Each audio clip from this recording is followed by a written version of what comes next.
In Australia, we love property. At around $6.6 trillion, residential property is the largest asset class in the country, more than 4 times the size of the share market. Nearly 2 million Australians own investment property, and it's been a great source of wealth creation for decades. Mostly when an individual investor buys residential property, they have a fairly concentrated portfolio. The average investor owns 1.3 properties, and they usually look to buy in the city where they live. Rental income tends to be fairly low, with the average yield in capital city properties around 3% and close to 5% in regional areas. And that's before you take out all the costs of ownership.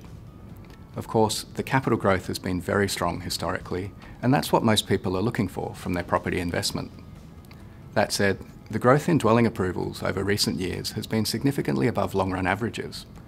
And while activity has begun to slow over the last year, any impact on prices as the new supply hits the market is probably yet to come. Property investing at StatePlus is a bit different. Depending on the fund, we invest around 6 to 8% of our portfolios in property, with exposure to over 100 different assets across the country in the office, retail and industrial sectors. As you can see from this table, yields on these assets tend to be quite a bit higher than for residential property, and the growing rental income is a much greater proportion of the expected return.